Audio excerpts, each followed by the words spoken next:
बहुत से जो लोग हैं उनको होता है कि भाई अभी तो हम दूध ले रहे हैं, इस चक्कर में गाय की कुछ कदर तो है। अगर दूध को आप बहिष्कार करने को कहते हो तो गाय की बिल्कुल ही बेकदरी हो जाएगी। बात तो ये है ना कि वो जो गाय आई है वो आई कहाँ से? अगर आप दूध नहीं ले रहे होते तो गाय पैदा नहीं होती। खेल तो सारा आर्टिफिशियल इंसेमिनेशन का है ना।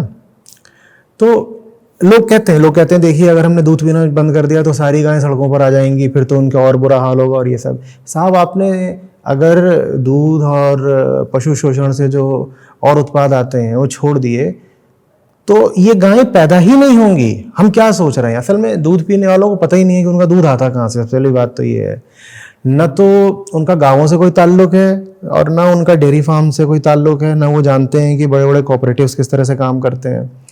तो उनके दिमाग में एक पता नहीं कौन सी बहुत बचकानी सी और जुवेनाइल छवि है कि गाय होती है, गाय दूध देती है, और बस इतना उनको पता है, एक गाय होती है, गाय दूध देती है। तो वो गाय आती ही कहाँ से वो हमें नहीं पता। अभी हालत ये है, मैं थोड़ी देर पहले आपसे पूछ रहा था ना, उसमें जितना मैं मुझे पता है बताता हूँ। आम गाय जो होती है हिंदुस्तानी देसी, वो 10 लीटर के आसपास से शुरू करती है दूध देना,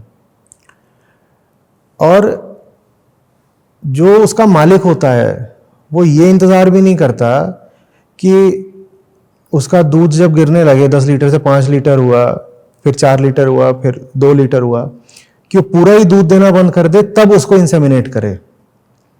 वो 2-3 लीटर पे आती है, उसी समय उसका कृत्रिम गर्भाधान करा दिया जाता है, जो कि उसके शरीर के लिए बहुत गलत है। और ये कर करके जो उसकी आंतरिक व्यवस्था, आप ऐसे सोचिए कि एक मादा है जो हर समय गर्भ से है, उसका क्या हाल होगा। हम इंसान हैं, हम जानते हैं ना कि स्त्रियों का अंदरूनी जो तंत्र होता है वो कैसा होता है। आप उसको लगातार गर्भ से रख रहे हो तो उसका क्या हाल होगा। अभी वो दूध दे ही रही है और उसको फट से जा करके इंसेमिनेट कर दिया आपने। ये करते करते वो अंदर से बिल्कुल हो जाती है खोखली, और 7-8 साल से ज़्यादा वो चलती नहीं है। और फिर क्या किया जाता है, फिर वो हो जाती है एक लाइबिलिटी, क्योंकि अब आपको उसको खिलाना है और वो आपको दूध दे नहीं सकती है। तो फिर आप सोच लीजिए ना कहाँ जाती होगी। और ये बात पता नहीं क्यों हमारे दूध पीने वाले भाई बहन सोचते ही नहीं बिल्कुल, कि जिस दिन गाय ने दूध देना बंद कर दिया उस दिन वो गाय पालने वाले के लिए, किसान के लिए वो क्या हो गई, वो एक लाइबिलिटी हो गई। अब तो दूध देगी नहीं, लेकिन अभी वो जिएगी, अभी वो कम से कम 4 साल 6 साल और जिएगी। तो अब उसका क्या होगा? उसका यही होगा कि वो बूचड़ खाने में जाएगी, और क्या होगा उसका। इसी तरीके से ये जो बछिया पैदा हुई वो तो ठीक है, तो गाय बन जाएगी। छोटे बछड़े का क्या होगा? उसको कौन पालेगा? उसका क्या उपयोग है? तो कटता है। तो ये कहना कि अगर हमने गौपालन छोड़ दिया तो गायें सड़कों पर आ जाएंगी, बहुत ही मतलब एकदम मूर्खता की बात है भाई। वो जबरदस्ती पैदा किए जाते हैं, चाहे गाय हो, चाहे चाहे चाहे पोल्ट्री हो, बकरा हो, कुछ भी हो।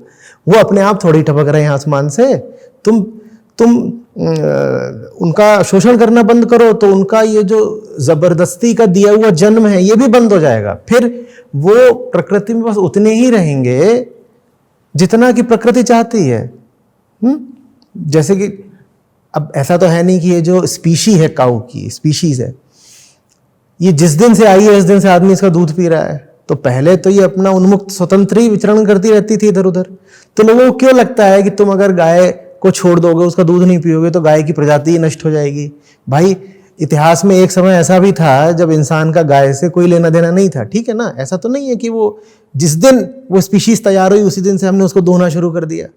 तो गाय तो अपना पहले मस्त अपने हिसाब से घूमती थी, आप छोड़ दो फिर अपने हिसाब से घूमने लगेगी। हाँ, बस ये ज़रूर है कि आपने उसको जिस तादाद में अभी पैदा कर रखा है, चाहे वो गाय हो चाहे भैंस हो, मैं सब उन जानवरों की बात कर रहा हूँ जिनको ज़बरदस्ती पैदा किया जाता है हमारे उपभोग के लिए, ठीक है ना, चाहे कोई भी जानवर हो। तो आपने उसको भी ज़बरदस्ती पैदा कर रखा, और ये बहुत बहुत शोषण की, बहुत क्रूरता की बात है। तो जिसे हम गौ पालन कह रहे हैं, बेकदरी तो अभी भी हो रही है, बल्कि दूध के चक्कर में वो साल दर साल उसमें बढ़ोतरी ही हो रही है।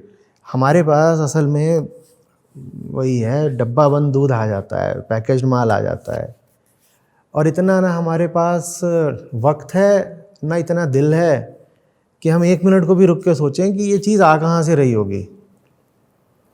हमें गाय समझ में आती है, ऐसे गाय कोई फैक्ट्री से निकल करके खड़ा हुआ प्रोडक्ट है कि एक ये गाय खड़ी हुई है और ये दूध दे रही है। हमें सोचते भी नहीं कि वो पैदा ही कैसे हो रही है। आपने एक बात करी कि भाई दूध पीने वाले भाई ये समझते नहीं कि दूध के पीछे का क्या प्रोसेस है। हमारे पास तो भाई डब्बा आ गया। मैं थोड़ा हिस्ट्री में जाता हूँ। 1966 में गौ आंदोलन हुआ कि भाई गौवध बंद किया जाए। उसके बाद एक कमेटी का गठन हुआ। इसमें वर्गीज क्यूरियन भी थे जो अमूल के फादर माने जाएंगे। उस समय उन्होंने साफ शब्दों में कहा कि अगर किसान बछड़ा पालेगा तो डेयरी में मुनाफा नहीं कमा पाएगा, अगर वो बूढ़ी गाय भैंस नहीं बेचेगा तो नई गाय भैंस नहीं ला पाएगा। मुझे लगता है ये साफ स्पष्ट बात है कि डेयरी बिना स्लॉटर के मुमकिन नहीं है। खैर ये तो तब की बात है, उसके बाद से बात आगे आई नहीं। तो इस समय हम चाहते हैं कि डेयरी इंडस्ट्री खुल के बोले कि भाई बिना स्लॉटर के डेयरी मुमकिन नहीं है। तो इसके लिए हम उनसे 3 सवाल पूछ रहे हैं। हमें 1 साल हो गया पूछते हुए। हमारी मुहिम का नाम है क्लीन मिल्क। भाई पहला सवाल है कि बूढ़ी गाय भैंस कहाँ जाती है। एक, दूध के उत्पादन के लिए जो बछड़ा पैदा किया है, जो वो नर बछड़ा है, उसका क्या होता है। 3, इंडिया बीफ का टॉप का एक्सपोर्टर है, तो ये भैंसे डेयरी से नहीं तो कहाँ से आ रही हैं। आपका हमारी इस अप्रोच के बारे में नहीं, बिल्कुल सही बात है। और ये सवाल तो पूछने की बात ही नहीं है। ये तो हर प्रबुद्ध नागरिक को, जिसकी थोड़ी भी सोचने समझने की क्षमता हो, उसे ये खुद ही चुपचाप बैठ के विचार कर लेना चाहिए कि भाई गाय ने जिस दिन दूध देना बंद किया वो कहाँ गई।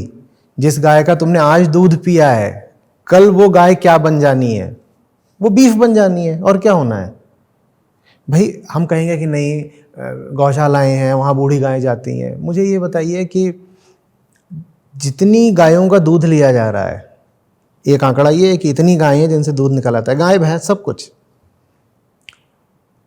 और इतनी गायें हैं जो गौशालाओं में अभी पल रही हैं, वृद्ध गायें। उनमें अनुपात क्या है? 10 और 1 का भी अनुपात है क्या? 10 और 1 का भी अनुपात है। तो ये कहना कि नहीं जो गाय बूढ़ी हो जाती है तो गौशाला में चली जाती है, ये बात बिल्कुल नासमझी की है। 100 में से 1 या 2 गायें पहुंचती हैं बेचारी गौशालाओं तक, बाकियों का तो बड़ी क्रूरता से वध होता है। चाहे वो, फिर वही कह रहा हूँ मैं, जब गाय बोल रहा हूँ तो मेरा मतलब है दूध देने वाला प्राणी उस अर्थ में। तो उसमें ज़्यादा भैंस ही है एक्चुअली, क्योंकि दूध तो ज़्यादा भैंस का ही चलता है। तो उसका तो सीधी सी बात है, स्लॉटर ही होता है। तो ये बात तो देश के आम नागरिकों को खुद ही समझ जानी चाहिए कि भारत बीफ का इतना बड़ा निर्यातक है ही इसीलिए क्योंकि भारत में लोग मस्त दबा करके दूध पिए जा रहे हैं। तुम दूध पियोगे, फिर उस बूढ़ी गाय का और भैंस का क्या होगा, ये थोड़ी तुम सोच रहे हो। वास्तव में अगर आप इस पे ध्यान दें इकोनॉमिक्स साइड से, तो दूध हमें जिस भी रेट पे मिल रहा है, 60 रुपए 70 रुपए जिस भी रेट पे मिल रहा है, वो उस रेट पर मिल ही इसलिए पा रहा है क्योंकि फिर बाद में कैटल का स्लॉटर होता है।